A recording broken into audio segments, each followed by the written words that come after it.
अस्सलाम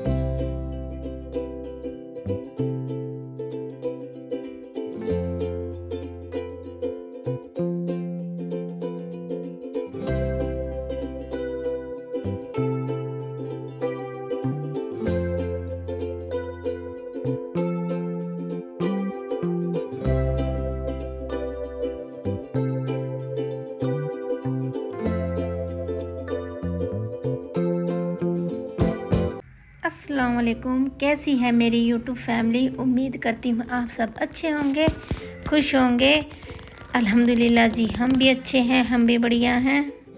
तो स्वागत है आपका एक नए और प्यारे से ब्लॉग में। तो वही इसकी शुरुआत सुबह सुबह से हो गई है और ये मैं आपको सुबह का वक्त दिखा रही थी। मौसम काफ़ी अच्छा हो रखा था और अभी पूरे तरह से दिन नहीं निकला था। लाइट जली हुई थी लेकिन दिन निकलने पे था, क्योंकि ये 6:15 के आसपास का टाइम है और इस वक्त ना मैंने अपने काफ़ी सारे काम कंप्लीट कर लिए थे और सुबह की चाय भी मेरी तैयार है।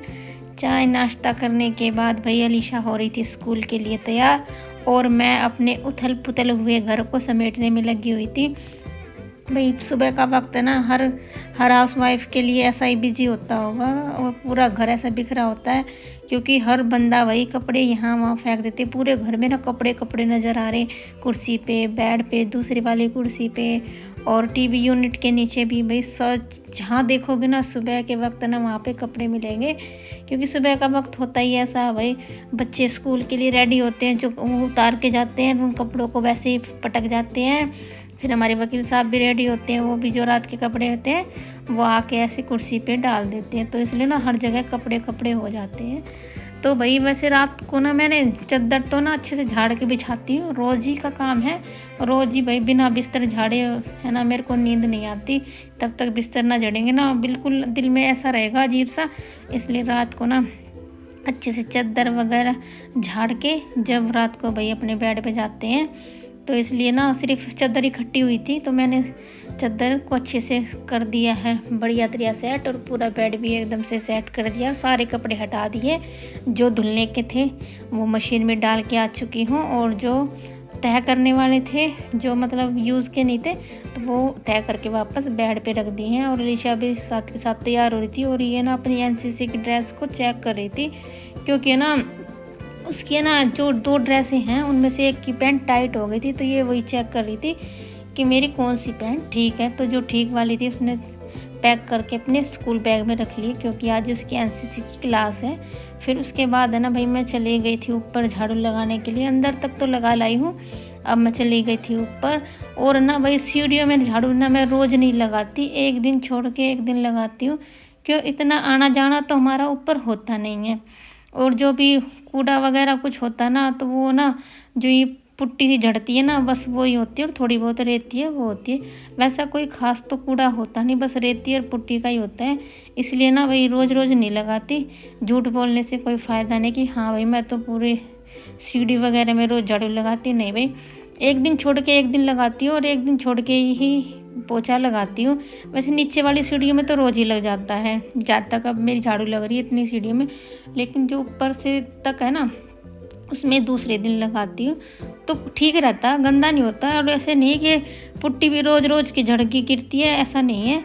हाँ दूसरे तीसरे दिन वही जब हवा सी लगती ना, जैसे गेट खुला छोड़ दो तो हवा के उससे झड़ झड़ के गिरती है। तो पूरी झाड़ू वगैरह मैंने कंप्लीट कर ली थी, बस यहाँ आंगन की तरफ रह गई थी। और अलीशा भी हो गई थी रेडी अपने स्कूल जाने के लिए, और उसके पापा ने बाइक निकाल ली और वकील साहब ने बाइक भी निकाल ली थी, क्योंकि पहले पानी लेके आना था और उसके बाद जाएगी अलीशा, क्योंकि भाई साहब भी आए हुए थे ना, तो फिर पकड़ के लाने की दिक्कत होती है। तो 2 बोतल लगती है ना, तो दोनों बोतल इकट्ठी भर के लाते हैं और 2-3 दिन हमारी आराम से हो जाती है, क्योंकि पानी का जो प्लांट है ना वो थोड़ा दूर भी पड़ता है। इसलिए पहले पानी लेके आएंगे और उसके बाद अलीशा को छोड़ के आएंगे, कि दोनों काम हो जाएंगी। और फिर बार बार ना बाइक निकालने से ना फिर जो टायरों पे मिट्टी लगी आती है ना, उससे पूरा आंगन गंदा हो जाता है। इसलिए मैंने पहले ही बोल दिया था कि मैं झाड़ू लगा रही हूँ, आप बाइक निकाल लो और साथ के साथ फिर बाहर खड़े कर देना। और 5-10 मिनट बाद जब अलीशा जाएगी तब फिर बाहर की भारी मतलब बाइक चली जाएगी। इससे ना 2 काम हो जाएंगे, मेरी परेशानी भी नहीं होगी और घर में कूड़ा और गंदगी नहीं होगी, क्योंकि काफ़ी परेशानी होती है। बार बार बाइक को अंदर बाहर करने में ना बड़ी दिक्कत होती है। भाई पूरे घर की सफाई कर दी है मैंने, और यहाँ पे अस्तर धो के सुखाए क्योंकि मेरे को इनकी कटिंग करनी है, तो इस वजह से। और पूरा घर एकदम नीट एंड क्लीन है भाई।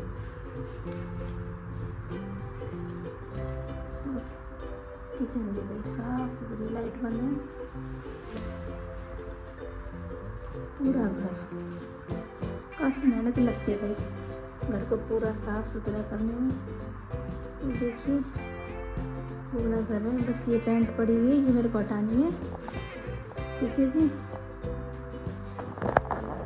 और अब जाऊंगी मैं नहाने, और उसके बाद मिलेंगे फिर आपसे। फिर है ना एकदम से नहाने के लिए पानी तो कर लिया था, लेकिन फिर एकदम से दिमाग आया अरे गेहूँ भी रखे हुए हैं, उनको भी फैला के आते हैं धूप में।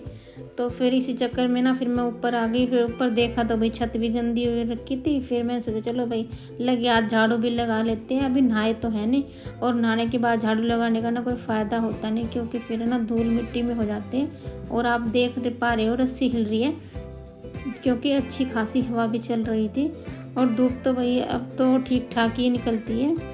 और मैंने वैसे गेहूँ धोए ना कई दिन हो गए, लेकिन बीच बीच में ना जैसे दिमाग से उतर जाता है कि गेहूँ फैला के आने हैं, तो इस चक्कर में ना फिर दिमाग से उतर जाता है। इसलिए ना एक एक दो दिन के बीच में ना गेहूँ को मैं धूप लगा रही हूँ। और ना फिर अब अच्छे से सूख भी जाएंगे, क्योंकि अब ना ठीक ठाक धूप निकल रही है ना, और आगे आगे तो भाई धूप की काफ़ी परेशानी हो जाएगी।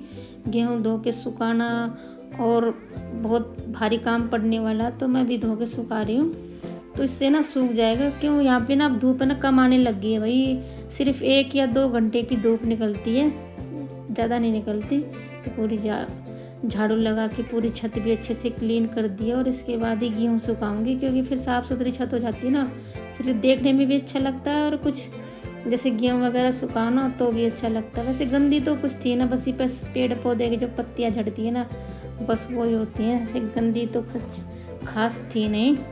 तो ना मैंने गेहूँ ना वैसे पतला पतला सुखाया रखा था 3 कपड़ों में, जिससे ना वो जल्दी सूख जाए। अगर एक कपड़े पे सुखाएंगे ना तो फिर ना परेशानी हो जाती है, क्योंकि धूप अच्छे से लग नहीं पाती है। देखो सर्दी की धूप चाहे कितनी भी कैडी पड़ रही हो, लेकिन ना हवा में और मौसम में ठंड रहती है ना, उस वजह से प्रॉपर धूप नहीं लग पाती। लेकिन अब तो अच्छी खासी धूप निकल रही है, और अगले महीने से ना धूप तो बिल्कुल नाराज़ हो जाएगी, मतलब दिखनी भी बंद हो जाएगी। हफ्ते में दर्शन होंगे धूप के। तो मैंने अच्छे से गेहूँ वगैरह फैला दिए 3 कपड़ों पे। देखिए धूप भी अभी अच्छे से नहीं आई है, और काफ़ी अच्छी मेरा नहाना हो चुका है, और नहाने से पहले भी मैंने कई काम किए हैं। तो अब भाई थकान हो गई है, इसलिए थोड़ी देर पहले लेटेंगे, थोड़ा सा 5-10 मिनट का आराम करेंगे, और फिर लगेंगे काम में। क्योंकि मैंने धोए थे कल कपड़े ढेर सारे, तो भाई उनकी तह भी करनी है और प्रेस भी करनी है। हालांकि प्रेस के और तह करने के मैंने अलग अलग निकाल दिए हैं, लेकिन वही ना फिर करना तो पड़ेगा ना भाई, इतना सारा काम है। और ये काम है ना बहुत ही बोरिंग होता है, इसलिए टीवी में चलाएंगे गाने और साथ के साथ करते रहेंगे ये बोरिंग सा काम, जो हमें बोरिंग नहीं लगेगा। तो चलिए भाई चलते हैं, तय करते हैं। नहीं, उससे पहले थोड़ी देर आराम करते हैं, 5-10 मिनट का आराम करते हैं, फिर मिलते हैं आपसे थोड़ी देर। तो ये सारे कपड़े भाई मैंने प्रेस किए हैं, ये रखे हैं और ये रखे हैं, सारे कपड़े प्रेस किए मैंने। ये सारे कपड़ों की भाई तय भी की है, तो सारे कपड़े तय कर दिए मैंने। अब इनको रखते हैं अंदर, और कुछ जुराबी वगैरह बनियान वगैरह बच्चों की तो इधर रख दी। अब इनको उठाते हैं, रखते हैं चेयर पे, फिर अंदर लेके जाएंगे। लगाऊंगी तो अभी नहीं, क्योंकि अब बैठे ना काफ़ी देर हो गई बैठे बैठे, तो कमर दर्द करने लगी थी, तो अब थोड़ी देर लेटेंगे। ठीक है जी, तो इसी के साथ करते हैं हम आज के ब्लॉग की एंडिंग। आई होप आज का ब्लॉग आपको पसंद आया होगा, और पसंद आया तो लाइक शेयर सब्सक्राइब किए बिना मत जाइएगा। तो मिलते हैं एक नए और प्यारे से ब्लॉग में, तब तक के लिए बाय, अल्लाह हाफिज़, खुश रहिए, अपना और अपनों का ध्यान रखिए, बाय बाय।